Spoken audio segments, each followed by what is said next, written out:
Bagaimana kita bisa sepenuhnya mengendalikan hati dan pikiran kita sehingga kita masih selalu ada di jalur yang benar, hidup secara harmonis, meskipun tetap terarah ke yang lebih hakiki.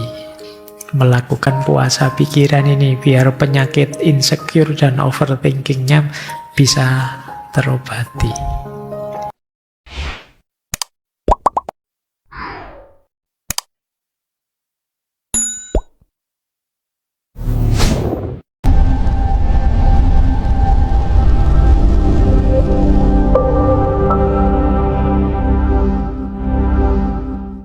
Baik, bismillah. Assalamualaikum warahmatullahi wabarakatuh. Bismillah, mari kita lanjutkan belajar kita. Lanjut. Nah, kata sanksi kemudian, biarkan pikiranmu mengembara dalam kesederhanaan, padukan jiwamu dengan keluasan, ikuti segala sesuatu sebagaimana adanya, jangan beri ruang bagi kepentingan atau pandangan pribadi.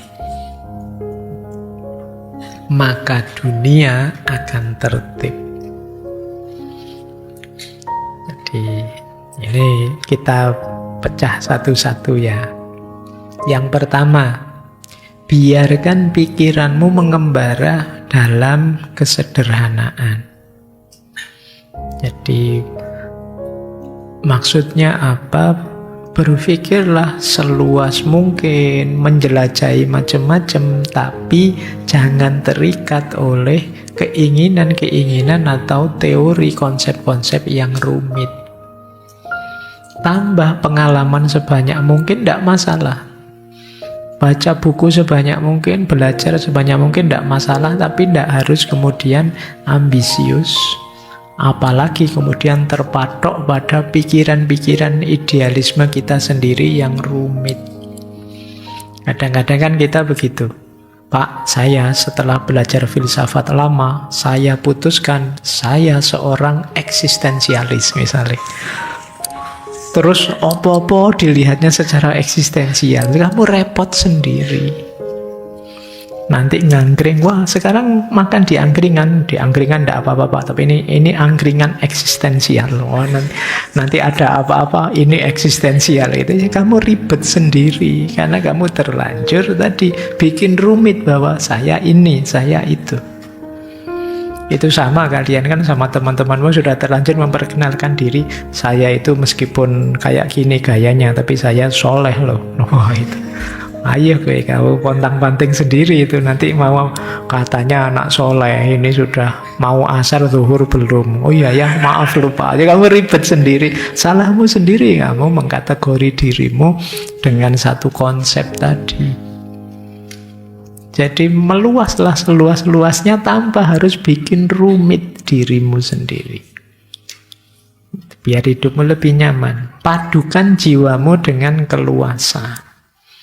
Jadi mari kita sadari, sepinter apapun kita, sepandai apapun kita, masih banyak hal yang belum kita paham. Mari kita jangan egois, mari kita merasakan diri kita sebagai bagian dari satu sistem besar. Jadi hidup ini jangan menganggap dirimu satu-satunya yang penting. Setiap entitas punya nilainya sendiri. Jangan dikira kalau kamu jahat atau jelek, efeknya ke dirimu saja. Lingkunganmu juga kena. Kalau kamu baik juga begitu. Ini namanya kesadaran yang meluas. Jadi, kalau kamu jahat, itu kamu tidak bisa egois bilang, biar saja Pak, jahat-jahat saya kok. Nggak akan ada yang kamu begitu. Cerewet-cerewet saya ngapain? Loh, enggak. Kalau kamu jahat, kalau kamu jelek, nanti semua yang berkaitan denganmu kena. Kamu anaknya siapa sih kok jahat banget? Orang tuamu kena, Kamu kakaknya siapa? Adiknya siapa? Kamu kok cerewet banget? Saudaramu kena. Daerahmu kena. Kamu anak mana sih? Kena daerahmu. Nanti kalau kamu ke luar negeri, kelakuanmu ngisin-ngisin, kamu orang negara mana sih? Negaramu kena. Jadi jangan dikira kamu itu sendirian. Kesadaranmu perluaslah. Jangan hanya mikir egomu sendiri.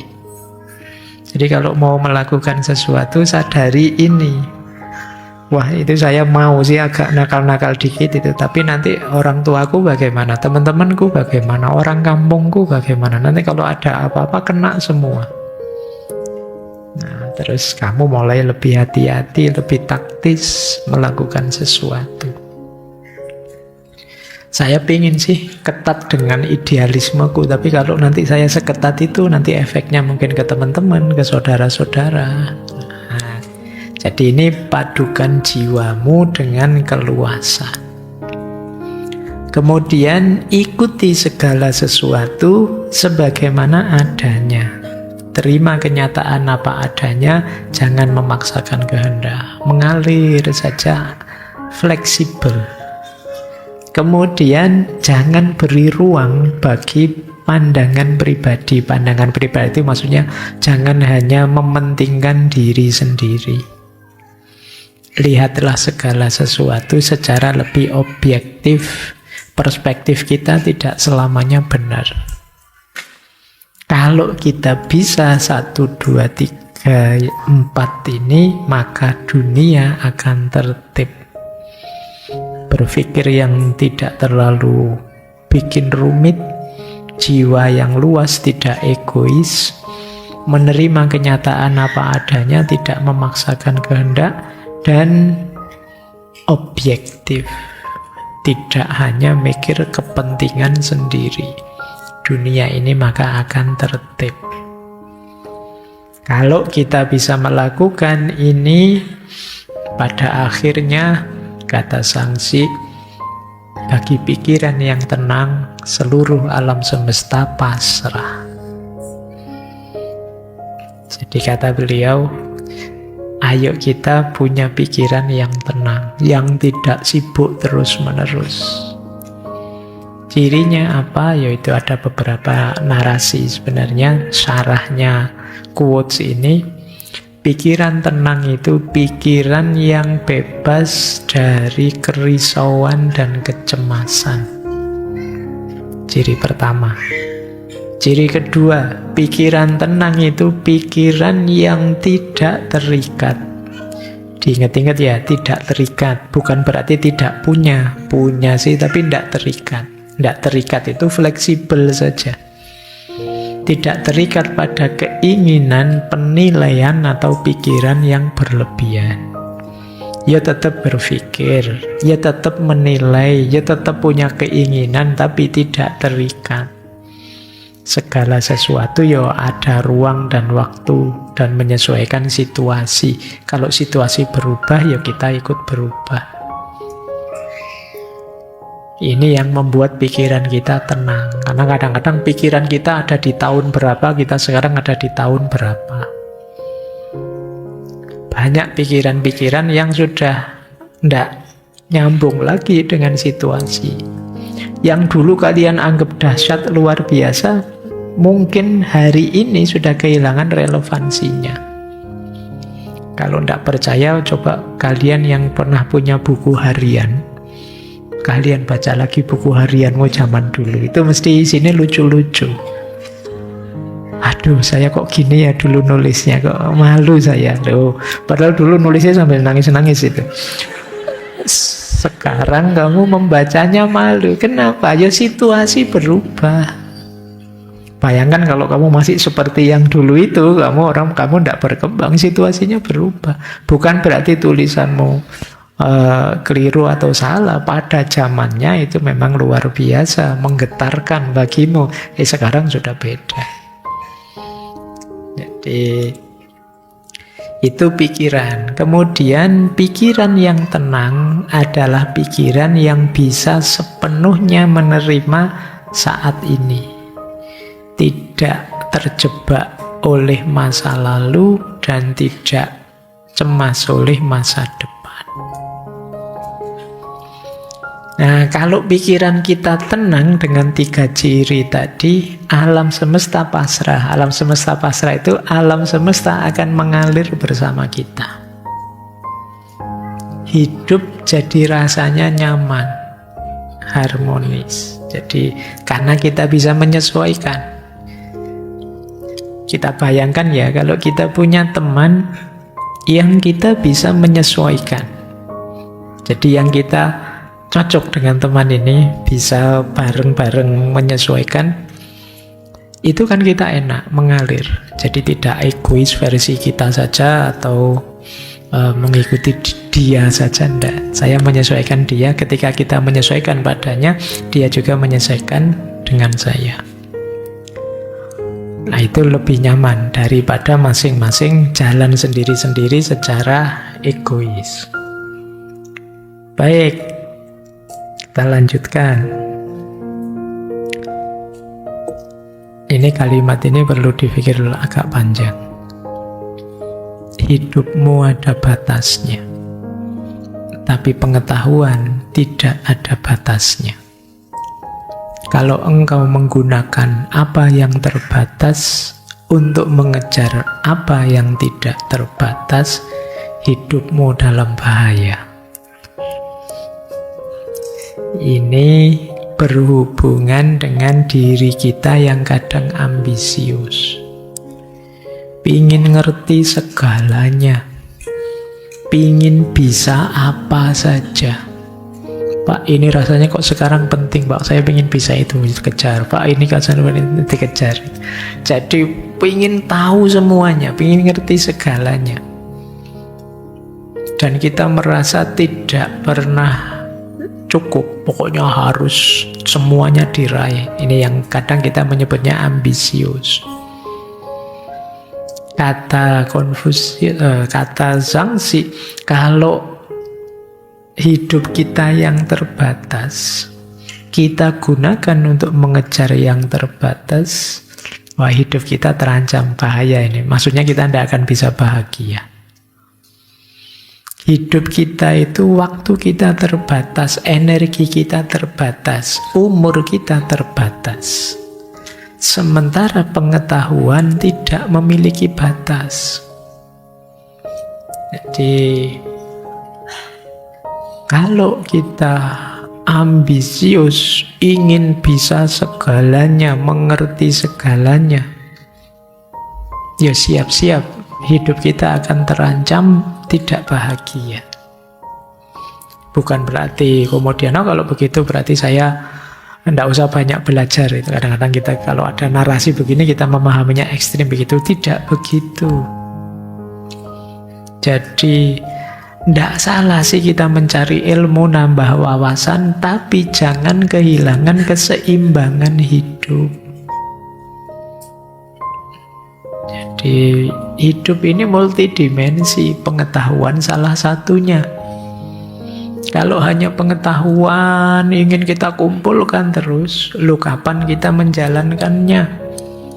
Kapan kita menemukan kemuliaan hidup dengan menghidupkan ilmu? Kalau ambisi kita hanya mengumpulkan.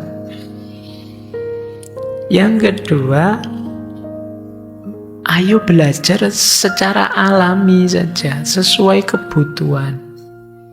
Bukan secara obsesif. Yo, wajarnya saya sarjana filsafat, ya belajar filsafat. Tidak apa-apa saya terima, urusan kimia saya tidak paham, urusan matematika saya agak setengah-setengah urusan. Cuma saya banyak ngertinya sih di filsafat. Ini namanya kesadaran. Jadi kesadaran tentang keterbatasan hidup. Bahwa kita ini tidak tak terbatas. Ini yang kalau menurut Imam Ghazali kan istilahnya pengetahuan itu harus pas saja, tengah-tengah. Istilah beliau namanya hikmah. Jadi cari pengetahuan yang hikmah. Kalau sekedar pengetahuan banyak. Apalagi sekarang kalian buka situs buku apa saja akan bisa. Tapi kan pilihlah yang penting, yang berguna, yang benar, yang baik. Ini yang disebut hikmah. Jadi jangan berambisi, Pak kan saya harus ngerti juga, ini yang penting. Yang tidak penting kan harus saya ngerti juga, Pak. Yo habis hidupmu, waktumu, energimu.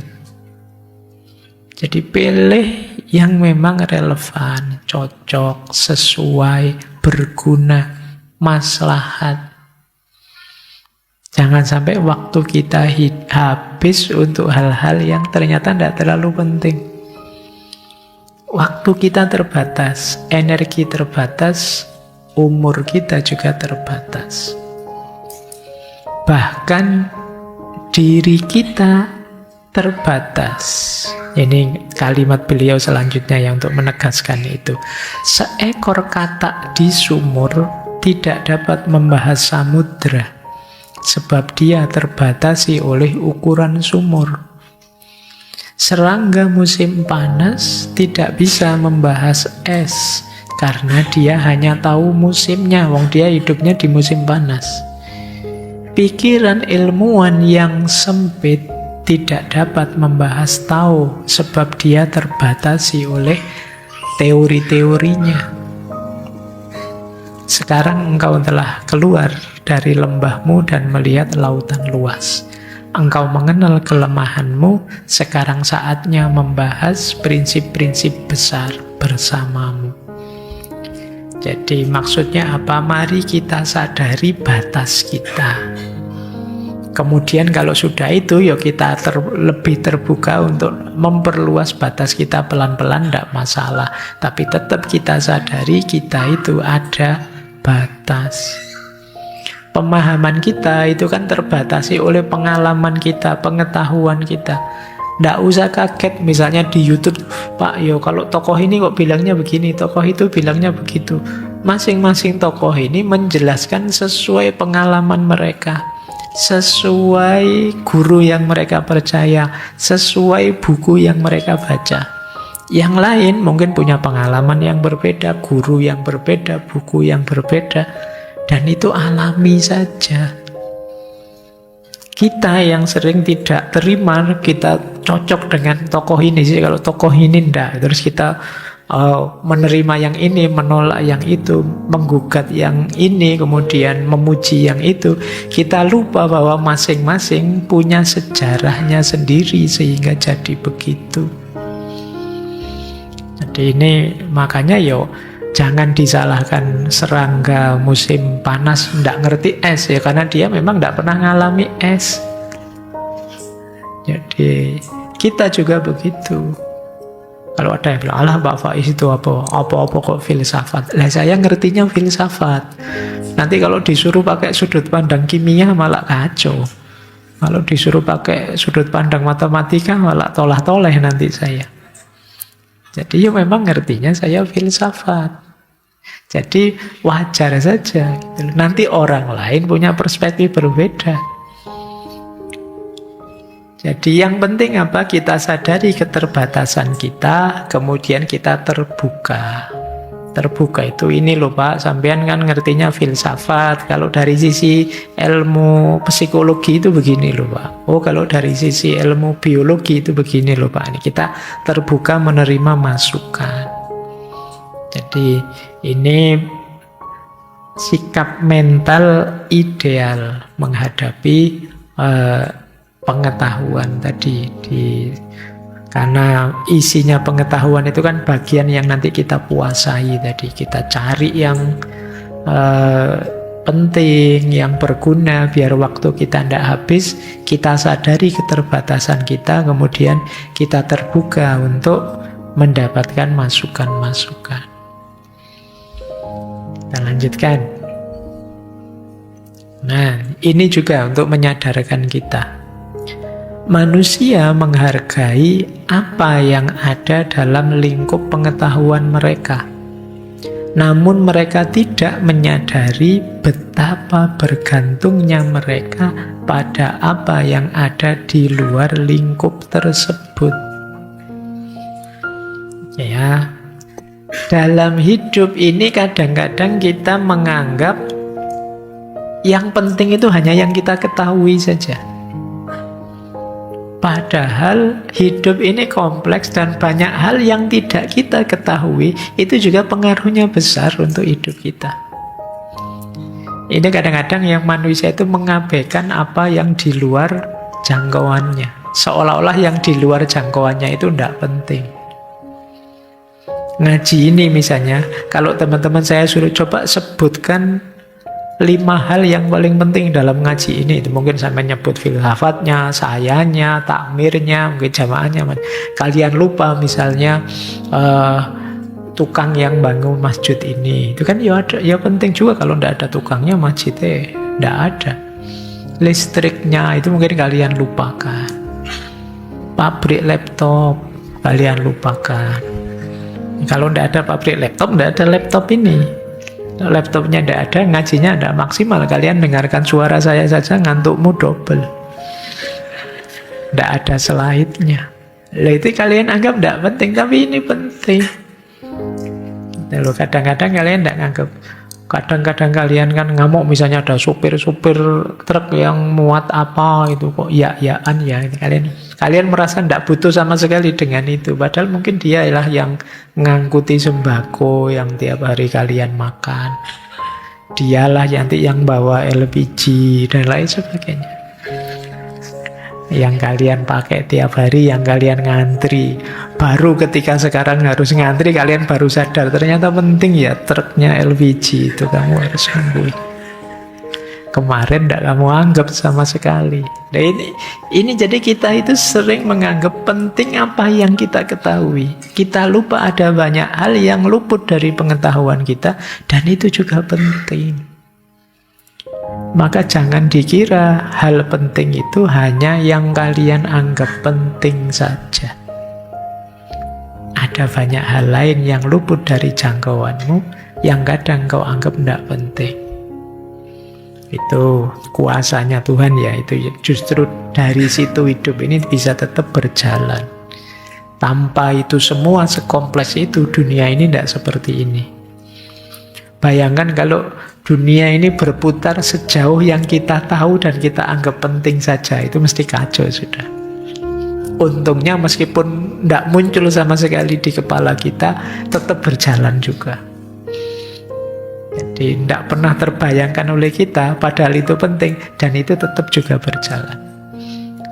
Sampai termasuk mungkin binatang-binatang paling kecil, apa yang itu mungkin secara tidak langsung ada efeknya. Yang bahkan termasuk binatang-binatang pengurai yang ada di kamar mandimu, itu kan tidak pernah jadi hitunganmu. Bayangkan kalau dia tidak berfungsi, wow, itu WC-mu tidak ada 1 bulan penuh, itu kan ya mengacaukan ritme hidupmu. Tapi selama ini itu tidak jadi bahan pertimbanganmu. Jadi mari kita sadari ini. Jadi manusia menghargai apa yang ada dalam lingkup pengetahuan mereka, namun tidak menyadari betapa bergantungnya mereka pada apa yang di luar lingkup tersebut. Nih, kita sering tertipu oleh ilusi pengetahuan kita yang terbatas. Kita lanjutkan. Ini menarik ilustrasi beliau.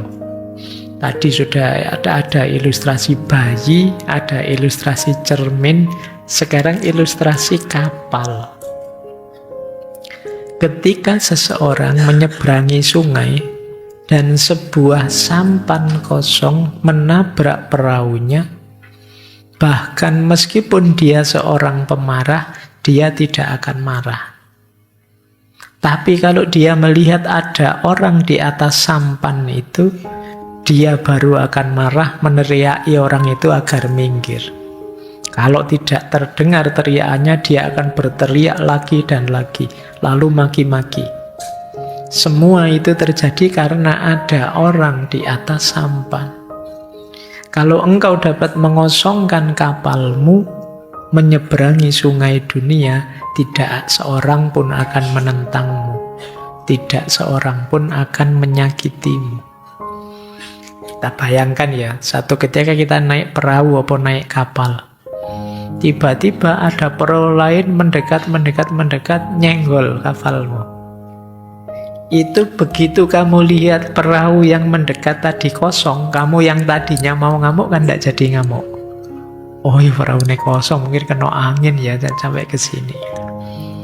Hal yang sama terjadi begitu kamu lihat di atas perahu itu ada orang, mesti kamu akan misuh-misuh sudah.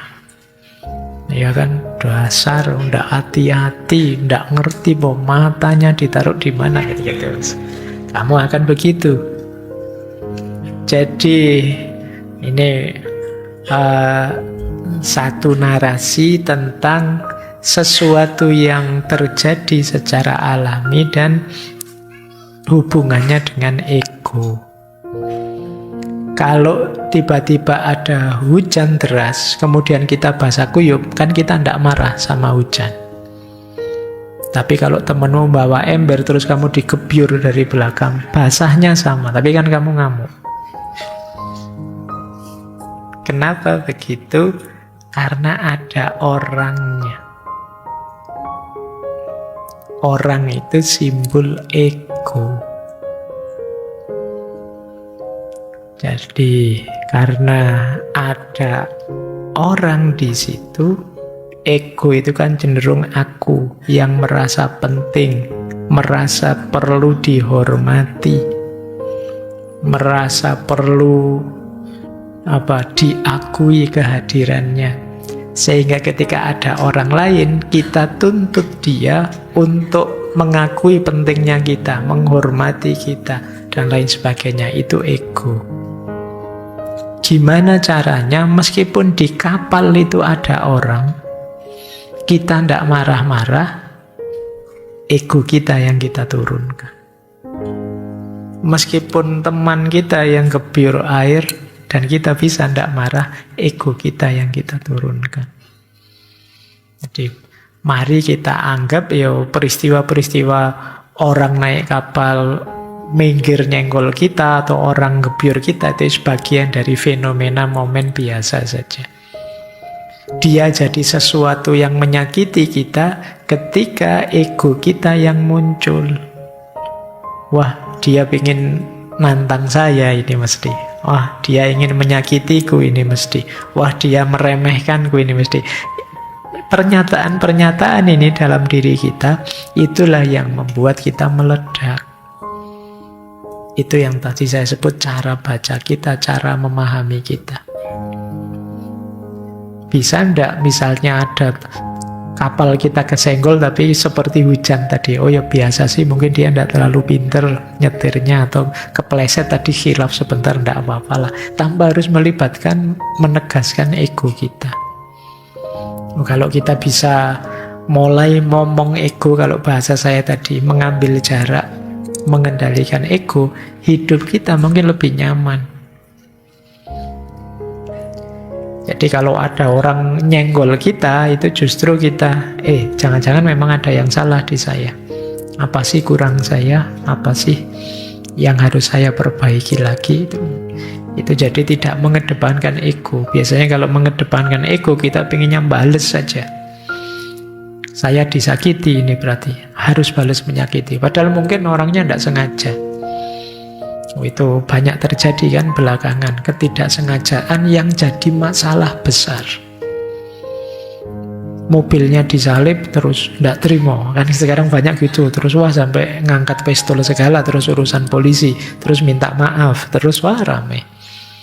Kenapa bisa begitu? Ego. Jadi cara kita memvaluasi diri kita itu kadang-kadang tidak proporsional. Kalau ingin hidup ringan, tidak mudah tersinggung, mari kita rendahkan level ego kita. Baik. Ini ada satu ilustrasi menarik. Ini saya bolak-balik lihat HP karena jamnya sudah jam 12:04. Nah ya, kata sanksi, kebahagiaan itu tidak terletak dalam Kebahagiaan itu terletak dalam tidak adanya upaya mencari kebahagiaan. Ini sebenarnya sederhana sih, selama orang itu masih mengejar kebahagiaan, ya dia tidak akan bahagia. Namanya saja mengejar. Caranya untuk bahagia apa? Ya jangan dikejar, dinikmati saja. Diterima saja situasi dan kondisi saat ini.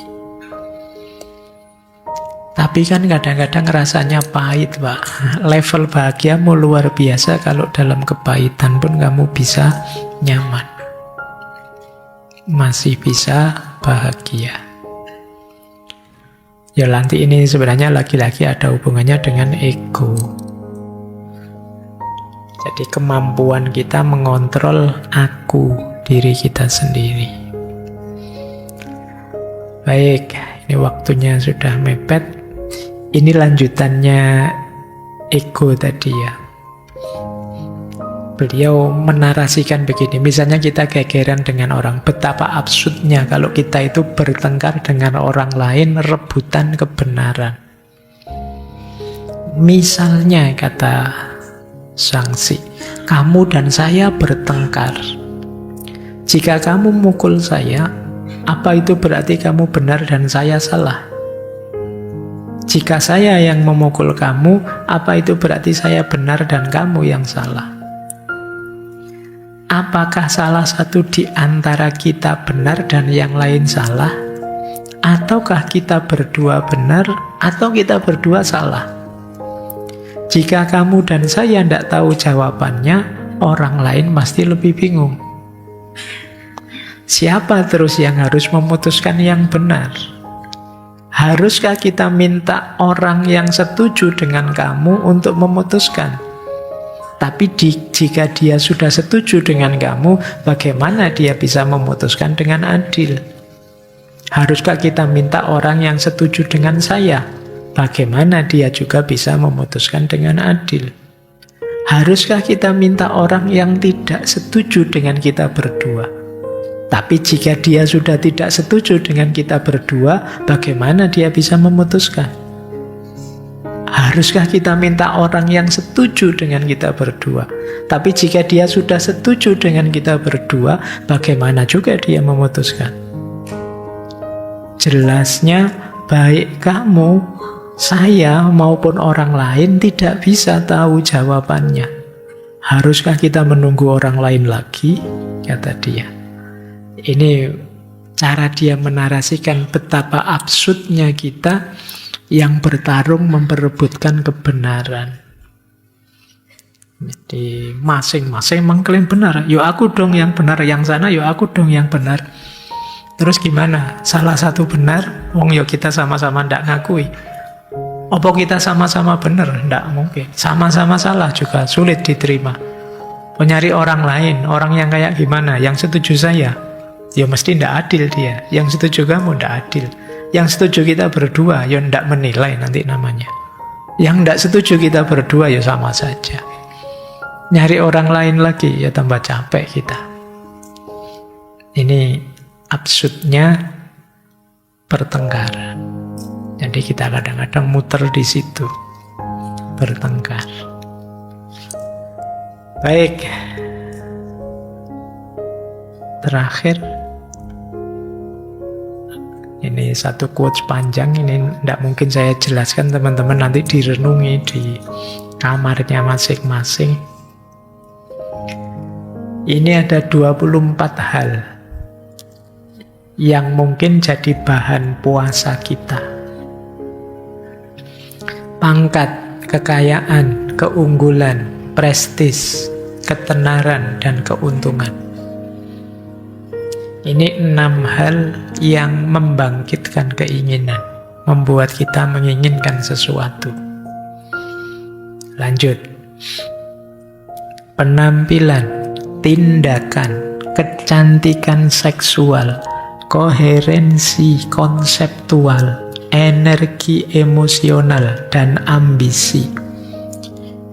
Itu hal-hal yang menjerat pikiran. Kemudian ketidaksukaan, keinginan, kegembiraan, kemarahan, kesedihan, dan kebahagiaan. Itu yang mengikat keutamaan.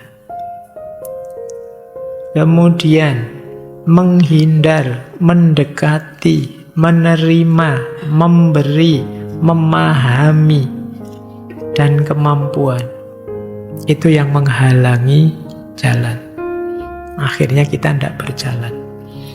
Ini 24 hal yang harusnya tidak mengganggu pikiran kita. Kalau masih mengganggu pikiran kita, ya pada akhirnya kita tidak, kalau versi Taoisme berarti kita tidak dalam perjalanan menuju Tao. Jadi kita tidak ada on the right track menuju kesejatian hidup. Hal-hal ini harus jadi pertimbangan kita untuk kita ambil jarak. Biar kita bisa fokus. Saat kita terfokus, pikiran kita tenang dan jernih. Kalau kita tenang dan jernih, bisa kosong. Kalau kosong, pikiran mampu tidak melakukan apapun, namun tidak membiarkan apapun terbengkalai. Jadi tidak melakukan apapun itu maksudnya tidak memaksakan yang tidak seharusnya, tapi menjalani hidup secara alami saja. Ya diurusi, tapi tidak secara ambisius dan memaksa.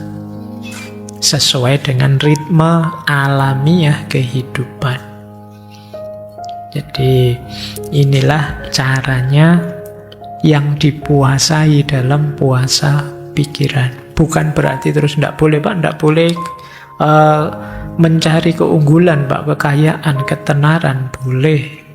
Tapi tidak boleh melekat di kita, harus berjarak, kemudian tidak terikat sama sekali, sehingga tetap dia hanya pendukung perjalanan kita menuju yang lebih sejati. Jadi raihlah 24 hal itu, tapi jangan terikat. Berjuang memperolehnya, tapi jangan tergantung. Jadikan itu semua pendukung. Jangan sampai hanya jadi distraksi yang mengalihkan perhatian kita dari rute utama hidup ini, yaitu perjalanan menuju Tao. Kalau versinya Taoisme.